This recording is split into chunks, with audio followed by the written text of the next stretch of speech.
രോഹിത്തെ, അവൾ എങ്ങനെ പറഞ്ഞു വിടരുത്. അവള് പോണക്ക് പോട്ട സുസ്മിതേ, ശല്യമാണെന്നേ. തലയ്ക്ക് വെളിവ് തരില്ല. രോഹിത്തെ, അതല്ല. ഈ കുടുംബത്തിലെ പെണ്ണുങ്ങൾ താമസിക്കണം. കുട്ടികളും പ്രാരാബ്ദങ്ങളും കുഞ്ഞൂട്ടി പരാധീനതകളും ഒക്കെ ഉള്ള ആളാണ് നീ എന്ന് വരുത്തി തീർത്താലേ നമ്മുടെ ബിസിനസ് ഇവിടെ സ്മൂത്തായിട്ട് നടത്താൻ പറ്റും. നിന്റെ നേരെ പോലീസിന്റെ നോട്ടം വരാതിരിക്കാനും ഇവരിവിടെ ഉണ്ടാവുന്നത് നല്ലതാ. അതുകൊണ്ട് അവളെയും കുട്ടിയും പറഞ്ഞു വിടരുത്. ഇവിടെ നിൽക്കട്ടെ. ഇത് അവക്കും കൊച്ചിനും വേണ്ടിയല്ല ഞാനീ പറയുന്നത്, നിനക്ക് വേണ്ടിയാ. ചെന്ന് അവളെ തടയേ. എന്നിട്ട് ഹോസ്പിറ്റലിലോ അമ്പലത്തിലോ എവിടെയാന്ന് വെച്ചാൽ അവളെ കൊണ്ടുപോ. രോഹിത്തെ, ചെന്ന് അവളെ തടയാൻ.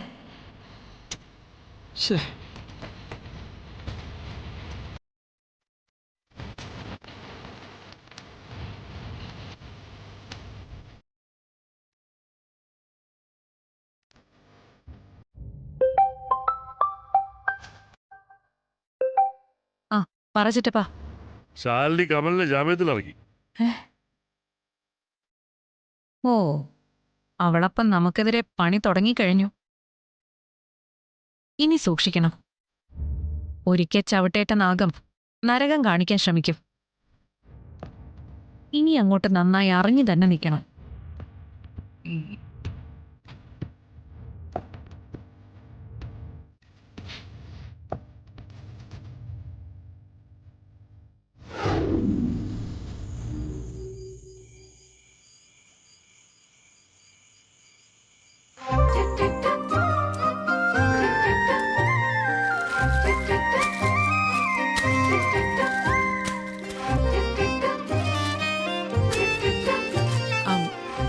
നാളെ പിള്ള വരുമ്പോ സാധനങ്ങൾ വാങ്ങുന്ന കൂട്ടത്തിൽ കുറച്ച് മൈദ കൂടി വാങ്ങിക്കാൻ പറയണേ. അത് ഞാൻ ലിസ്റ്റ് എഴുതി വെച്ചിട്ടുണ്ട് സത്യാമ്മേ. ഓ, ഞാൻ എന്തെങ്കിലും ചെയ്തു തരേണ്ടതായിട്ടുണ്ടോ? ചുമ്മാ ഇരുന്നിട്ടേ വല്ലാത്തൊരു ബോറടി. അത് മാറ്റാനൊരു വഴിയുണ്ട്. എന്തെങ്കിലും ചെയ്തോണ്ടിരുന്നാ മതിയല്ലോ. പൊന്നി, കുറച്ച് ചിപ്സ് എടുത്ത് പാത്രത്തിലിട്ട് രാഘവേട്ടന് കൊടുക്ക്. അത് കഴിച്ചുകൊണ്ടിരിക്കട്ടെ.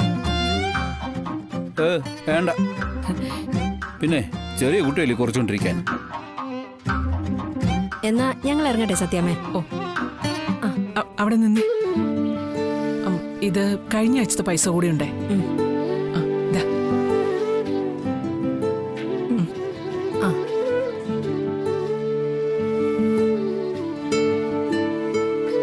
ഇവര് രണ്ടുപേരും ഉള്ളതുകൊണ്ടാ എനിക്ക് ഇതിങ്ങനെ നടത്തിക്കൊണ്ട് പോകാൻ പറ്റുന്നേ. ഒരു മകനോടെന്ന് പറഞ്ഞിട്ട് എന്താ കാര്യം? ആവശ്യ സമയത്ത് ഉപകരിക്കണ്ടേ? അതെങ്ങനെ കേസും കൂട്ടവും കഴിഞ്ഞ് അവന് അമ്മ അച്ഛനെ സഹായിക്കാൻ സമയം കിട്ടില്ലല്ലോ. അവനിവിടെ ഉണ്ടായിരുന്ന സമയത്ത് സഹായിക്കാൻ നോക്കിയപ്പോഴൊക്കെ നീ എതിർക്കുമായിരുന്നല്ലോ. ശാന്തിച്ചി, നാളെ നേരത്തെ വരുമല്ലോ അല്ലേ? വരും. അവന്റെ ഒരു സഹായം വേണ്ടെന്നല്ലേ പറഞ്ഞത്? തള്ളന്മാരാണെ അങ്ങനെയൊക്കെ പറയും. അതൊക്കെ അവരുടെ ഉള്ളിലുള്ള ഒരു വിഷമം കൊണ്ടാ.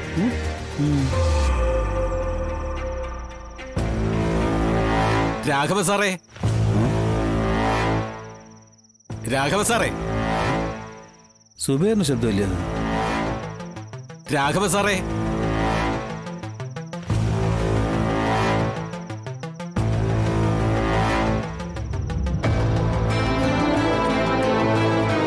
അല്ല, ഇതാരും സുബേറാ?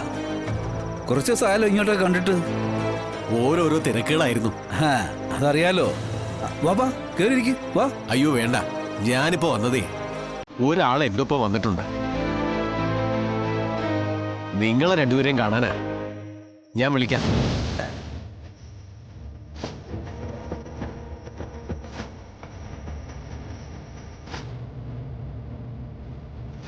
വിഷ്ണു,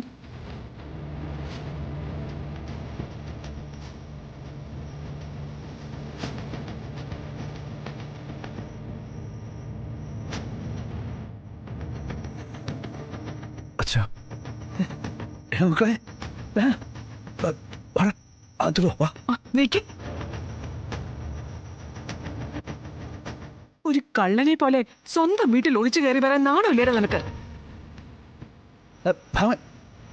എനിക്ക് കാണണ്ട നിന്നെ. ഇറങ്ങിപ്പോ. കുറ്റം ചെയ്തിട്ടില്ലെന്ന് തെളിയിച്ചിട്ട് ഈ വീട്ടു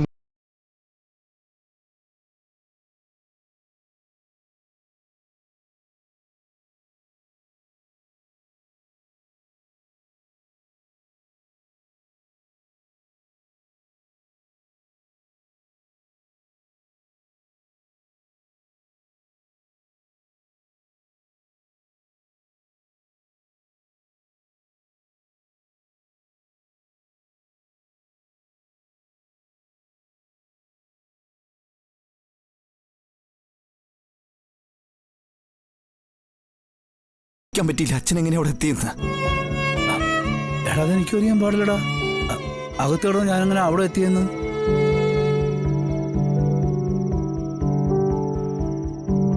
അല്ല അതെങ്ങനെ ആയിരിക്കും ഞാൻ അവിടെ എത്തിയേ? എന്നോടാണ് ചോദിക്കുന്നേ? രാത്രി മുഴുവൻ ഓടി നടന്നതിന് ശേഷം പാതിരാത്രി പപ്പയും കൊണ്ട് നിങ്ങൾ കയറി വന്നപ്പോ ഞാൻ ഇതേ ചോദ്യം നിങ്ങളോട് ചോദിച്ചല്ലേ? അല്ല അത് പാമേ അപ്പോഴും നിങ്ങൾ കൃത്യമായിട്ടൊരു മറുപടി പറഞ്ഞില്ലല്ലോ. അത് പാമേ അത് ഞാൻ അതുകൊണ്ടാണ് ഞാൻ പറഞ്ഞേ അച്ഛൻ നമുക്ക് നല്ലൊരു ഡോക്ടറെ കാണിക്കാം. അത് അച്ഛൻ ഈ പുറത്തൊക്കെ രാത്രി ഇറങ്ങി നടക്കണതേ ഓർമ്മക്കുറവുകൊണ്ടാ. എടാ നീ പറയുന്നൊരു അസുഖം എനിക്കില്ല. ചില സമയത്ത് പലതും ഓർക്കുന്നില്ല, അത്രേ ഉള്ളൂ.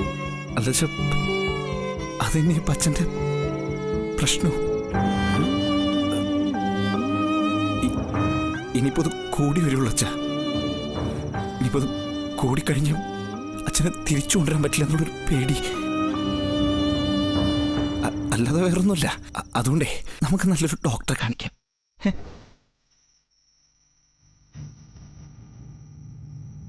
ഓ, നിന്റെ ഉപദേശത്തിന് നന്ദി. വേണ്ടത് എന്താന്ന് വെച്ചാൽ ഞാൻ ചെയ്തോളാം. ദയവ് ചെയ്ത് നിന്നെ തിരക്കി പോലീസിനെ ഇവിടെ കയറ്റി ഇറക്കരുത്. മനസ്സിലായി, ഞാൻ ഇറങ്ങിപ്പോക്കോളാം.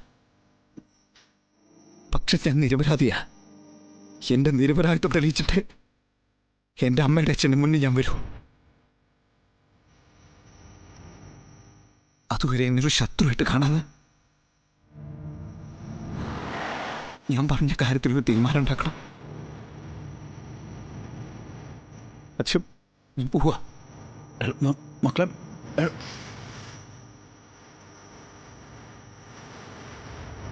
സുബേർക്ക പോവാം. എടാ മോനെ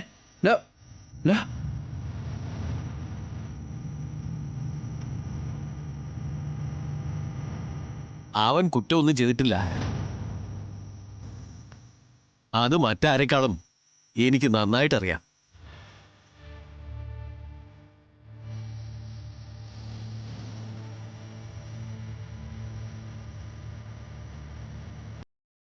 ബാമേ നമ്മുടെ മോൻ ഒരു പ്രാവശ്യം പോലീസ് ഇവിടെ കയറി ഇറങ്ങിയതിന്റെ ക്ഷീണം മാറിയിട്ടില്ല. എന്നെ കൊണ്ട് കൂടുതലൊന്നും പറയിപ്പിക്കില്ല കേട്ടോ. ബാമേ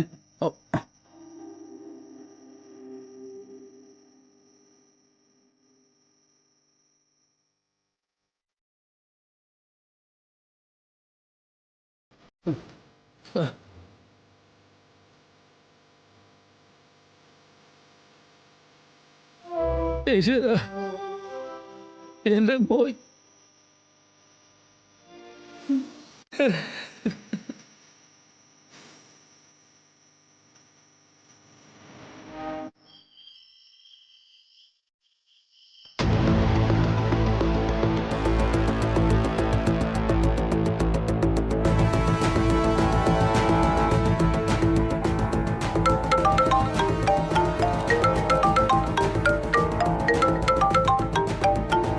ഹലോ കുഞ്ഞേച്ചി. ക്ഷമ നീ കരയാണോ? പിന്നെ ഞാൻ എന്ത് ചെയ്യണം കുഞ്ഞേച്ചി? എന്റെ ഈ സങ്കടങ്ങൾ ഞാൻ എങ്ങനെയാ നിങ്ങളെ ഒന്ന് അറിയിക്കുക? എന്റെ സങ്കടം പറയാൻ എനിക്ക് നിങ്ങളല്ലാതെ മറ്റാരാ ഉള്ളത്? ക്ഷമ എന്താ ഉണ്ടായേ? നീ ഇങ്ങനെ കരയാതെ കാര്യം പറ. ഇനി ഞാൻ എന്ത് പറയാനാ കുഞ്ഞേച്ചി? എന്റെ ജീവിതം നശിച്ചു എന്ന് പറഞ്ഞാ മതിയല്ലോ. മോളെ കുഞ്ഞേച്ചി, രോഹിത് ഇപ്പൊ മറ്റാരോ ആണ്. ഞാനും എന്റെ മോളും ഇപ്പൊ ഇവിടെ ഒരു അധികം പെറ്റ. മോക്കിപ്പൊ നല്ല പനിയാ. പക്ഷെ രോഹിത്തിനിപ്പൊ അതൊന്നും ഒരു വിഷയം പോലും അല്ല. എന്നിട്ട് പപ്പിക്ക് മരുന്ന് വാങ്ങിയില്ലേ? മരുന്നൊക്കെ വാങ്ങി. പക്ഷെ ഞാനും മോളും ഇവിടെ അടിമകളെ പോലെ കഴിയുന്നു. വീട്ടിലെ വളർത്തു നായ്ക്കൊക്കെ ഇതിലും കൂടുതൽ സ്നേഹം കിട്ടും. ആ അത്ര പോലും പരിഗണന രോഹിത്ത് ഞങ്ങൾക്ക് തരുന്നില്ല കുഞ്ഞേച്ചി. പിന്നെ എന്തിനാ കുഞ്ഞേച്ചി ഞാനിവിടെ നിൽക്കുന്നത്? മോളെ ശ്യാമേ, അവന്റെ മനസ്സിൽ കയറിക്കൂടിയ കറ കഴുകി കളയാതെ അവൻ നിന്നെയും പപ്പിയും മനസ്സറിഞ്ഞ് സ്നേഹിച്ചു തുടങ്ങില്ല. കാരണം അത്രത്തോളം മുറിവ് അവന്റെ മനസ്സിലുണ്ടായിട്ടുണ്ട്. അത് ജീവിതം മുന്നോട്ട് പോകുമ്പോൾ അല്പം അല്പമായിട്ട് മാത്രമേ കുറച്ചുകൊണ്ട് വരാൻ കഴിയൂ. അതും നിനക്ക് മാത്രമേ കഴിയൂ. കുഞ്ഞേച്ചി, ഞാൻ അവന്റെ ദേഷ്യം നിന്നോടുള്ള സ്നേഹമാക്കി മാറ്റണം. അതിന് നീ ചിലപ്പോൾ ഒരുപാട് സഹിക്കേണ്ടതായിട്ട് വരും. നിന്റെ ജീവിതമാണല്ലോ എന്ന് കരുതി അത് തിരിച്ചു പിടിക്കാനാണെന്ന് നീ നിന്നെ തന്നെ സ്വയം ബോധ്യപ്പെടുത്തിക്കൊണ്ട് മുന്നോട്ട് പോണം. എന്നാലേ നീ ആഗ്രഹിക്കുന്ന പോലൊരു ജീവിതം നിനക്ക് നേടിയെടുക്കാനാവൂ. കുഞ്ഞേച്ചി, എല്ലാം സഹിക്കാനും പൊറുക്കാനും മനസ്സിനെ പാകപ്പെടുത്തിക്കൊണ്ട് തന്നെയാ കുഞ്ഞേച്ചി ഞാനിപ്പോ ഇവിടെ വന്ന് നിൽക്കുന്നത്. പക്ഷെ രോഹിത്തിന് ഞാനായിട്ടുണ്ടാക്കിയ മുറിവിന്റെ ആഴം എനിക്ക് നന്നായിട്ട് അറിയാം. പക്ഷെ ഞാനൊന്ന് ചോദിച്ചോട്ടെ, ഒരാൾക്ക് എത്രത്തോളം താഴാൻ സാധിക്കും? ഭൂമിയോളം. പക്ഷെ കുഞ്ഞേച്ചിയുടെ ശ്യാമയുടെ ഇപ്പോഴത്തെ അവസ്ഥയുണ്ടല്ലോ, അത് അനുഭവിച്ചു തന്നെ അറിയണം. അഭയാർത്ഥികളോട് പോലും ഇതിലും നല്ല മര്യാദ കാണിക്കും. പക്ഷെ എന്റെ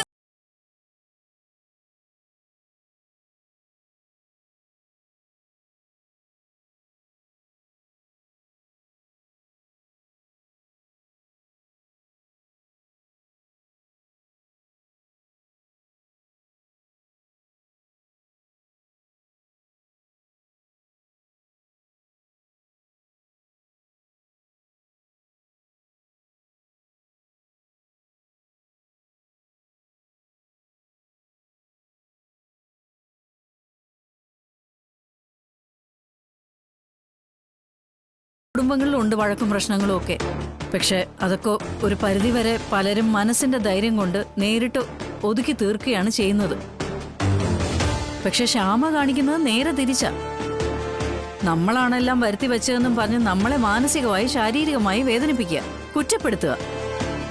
നമ്മൾ എന്തെങ്കിലും ചെയ്തിട്ടുണ്ടെങ്കിൽ തന്നെ അത് അവളെ ഉപദ്രവിക്കാനല്ലല്ലോ, അവളുടെ നന്മയ്ക്ക് വേണ്ടിയിട്ടല്ലേ. പക്ഷെ അതവള് മനസ്സിലാക്കുന്നില്ല എന്നത് തന്നെയാണ് ഇവിടുത്തെ പ്രശ്നം.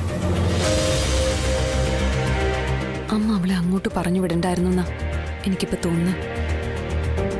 അവളവിടെ കണ്ണീരൊഴുക്കിക്കൊണ്ട് അമ്മയെ കഴിയുന്നത്. അമ്മയെ ഇതുപോലൊരു സിറ്റുവേഷനിലൂടെ അമ്മയല്ലേ ജീവിച്ചു പോന്നത്. ഞങ്ങളെയൊക്കെ വളർത്തിയതും അങ്ങനെ തന്നെയല്ലേ.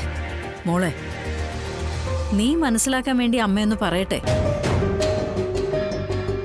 ശാരദ അല്ല ശ്യാമ. ശാരദ 3 പെൺകുഞ്ഞുങ്ങളെയും കൊണ്ട് വിധിയെ വെല്ലുവിളിച്ച് ജീവിച്ചത് ശാരദയ്ക്ക് ഒരു തൊഴിലറിയാവുന്നതുകൊണ്ടാ. ആരെയും ഭയക്കാതെ എനിക്ക് ജീവിക്കാൻ കഴിഞ്ഞതും ആ ഒരൊറ്റ കാരണം കൊണ്ടാ. ശ്യാമയ്ക്ക് എന്തറിയാം? അവൾ അവളുടെ ജീവിതത്തിന് വേണ്ടി എന്തെങ്കിലും രീതിയിൽ കഷ്ടപ്പെടുന്നുണ്ടോ? ഇല്ല. ഇങ്ങനെ കിടന്ന് കരയല്ലാതെ മറ്റെന്താ അവള് ചെയ്യുന്നത്? അവക്ക് സ്വന്തം കാലിൽ നിൽക്കാനുള്ള കഴിവുണ്ടാവണം. ഏത് പ്രശ്നവും കൈകാര്യം ചെയ്യാനുള്ള മനസ്സുണ്ടാവണം. അത് അനുഭവത്തിൽ കൂടെ മാത്രമേ ഉണ്ടാക്കിയെടുക്കാൻ പറ്റൂ. അതിനുള്ള ഏക മാർഗം നിലവിലുള്ള സാഹചര്യം നേരിടുക എന്നുള്ളതാ. ഒറ്റയ്ക്ക് നേരിടട്ടെ. എന്ന് എപ്പോഴും അവളുടെ സഹായത്തിന് ഞാനും നീയൊക്കെ ഉണ്ടാവണമെന്നുണ്ടോ? പഠിക്കട്ടെ. കഷ്ടപ്പാട് എന്താണെന്നും അത് ജീവിതത്തെ എത്രത്തോളം ബാധിക്കുമെന്നൊക്കെ അവൾ അറിയട്ടെ. അതുവരെ അവളുടെ കരച്ചില് നമുക്ക് കണ്ടില്ലാന്ന് നടിക്കാം. അതവളോട് സ്നേഹക്കുറവുണ്ടായിട്ടല്ല, സ്നേഹക്കൂടുതൽ ഉണ്ടായിട്ട് തന്നെയാ.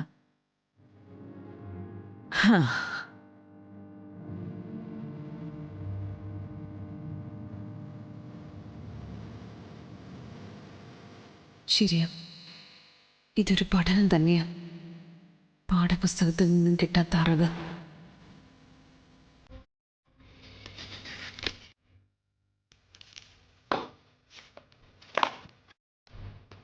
ശാന്തിച്ച് വന്നതിന് ശേഷമാ ഇങ്ങനെയുള്ള ചെറുകടികളുടെയും അച്ചാറിന്റെയൊക്കെ ഓർഡർ എടുത്തു തുടങ്ങിയത്. എന്തായാലും നല്ല രീതിയിൽ ചെയ്തു കൊടുത്താ ഇപ്പം നമ്മൾ കൊടുക്കുന്ന ഓഫീസുകളിൽ നിന്നൊക്കെ ഇനിയും ഓർഡർ കിട്ടും. മാസത്തില് ഒന്ന് രണ്ട് പരിപാടികൾ ഇതുപോലെ കിട്ടിയ കാര്യങ്ങൾ നടന്നു പോകും.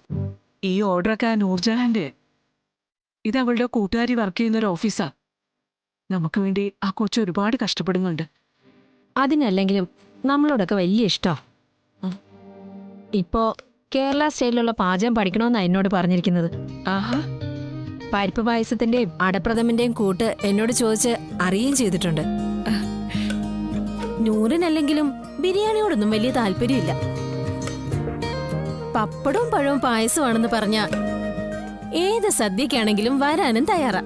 അതിനിപ്പോ പ്രത്യേകിച്ച് ക്ഷണിക്കണമെന്നൊന്നുമില്ല.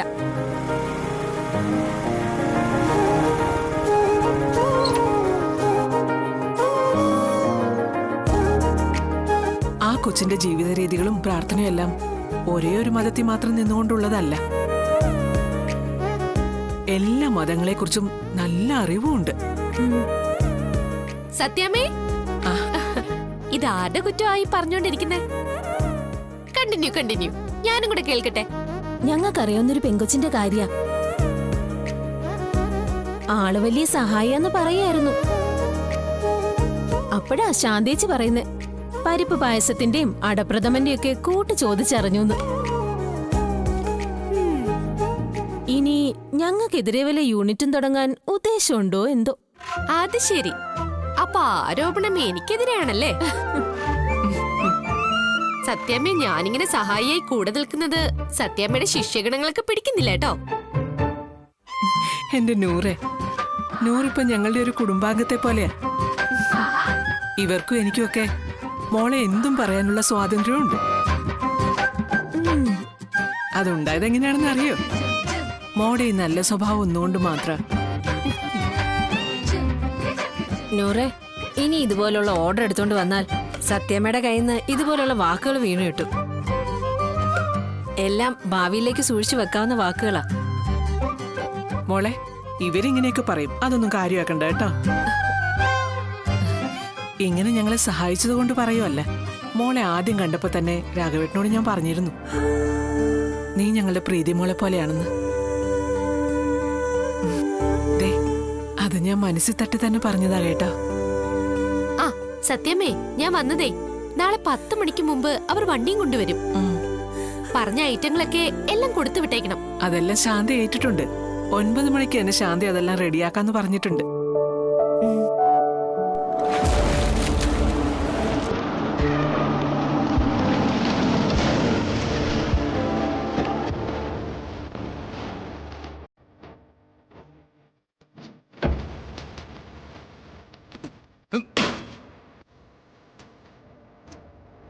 എടി നൂർജഹാനെ, എടി ഇറങ്ങി വാണിങ്ങോട്ട്.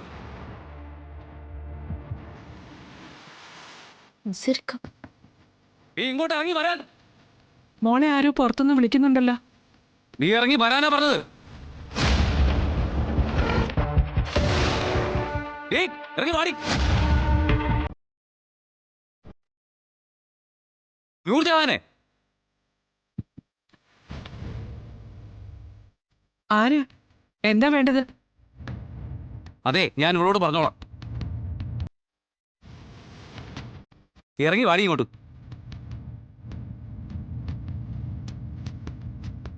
ഇത് വാടകയ്ക്ക് വിടലടി. പിന്നെന്തിനാ നീ ഇവിടെ ഇങ്ങനെ കറങ്ങി കിടക്കുന്നത്? ചോദിച്ചായിട്ടടി, എന്തിനാ അവിടെ വന്നേന്ന്? ഞാൻ സത്യാമ്മയെ കാണാൻ വന്നതാ. സത്യാമ്മയെ കാണാനോ അതോ സത്യാമ്മയുടെ മകനെ കാണാനോ?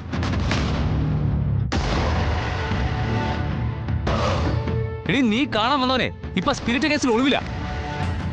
കള്ളും കഞ്ചാവൊക്കെ വിറ്റ് നടക്കുന്നതിന് പിന്നാലെ എന്തിനാണ് നടക്കുന്നത്? വിഷ്ണുട്ടൻ കള്ളും കഞ്ചാവും വിറ്റ് നടക്കുന്നെന്ന് നസീറക്കയോട് ആരാ പറഞ്ഞേ? വിഷ്ണുട്ടനെ ചതിച്ചതാ, മനഃപൂർവ്വം ചതിച്ചതാ. ഓ, അത് ശരി. അവനെ പറഞ്ഞപ്പോ നിനക്ക് പെട്ടെന്ന് അങ്ങ് നൊന്തല്ലേ? ഇവിടെ കൊണ്ട് നിർത്തിക്കോണം ഈ വീടും വീട്ടുകാരുമായിട്ടുള്ള ബന്ധം. അത് നസീറക്കല്ല തീരുമാനിക്കേണ്ടത്, എന്റെ ബാപ്പച്ചിയാ. ബാപ്പച്ചിക്ക് കുഴപ്പമില്ലല്ലോ ഞാൻ ഇവിടെ വരുന്നത്. ഞാനേ നിന്നെ നിക്കാഹ് ചെയ്യാൻ പോകുന്നവനാ. എനിക്കിഷ്ടമല്ല നീ അവനെ കുറിച്ച് പറയുന്നതും ഈ വീട്ടിൽ വരുന്നതും. നിക്കാഹ് ചെയ്യാൻ പോകുന്നല്ലേ ഉള്ളൂ, ചെയ്തിട്ടൊന്നുമില്ലല്ലോ. അത് ചെയ്തു കഴിഞ്ഞ് മതി ഈ ഭരണമൊക്കെ.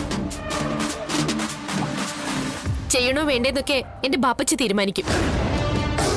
ആ തീരുമാനം ബാപ്പച്ചി പറയട്ടെ, എന്നിട്ട് മതി അധികാരം കാണിക്കലും അവകാശം സ്ഥാപിക്കലും.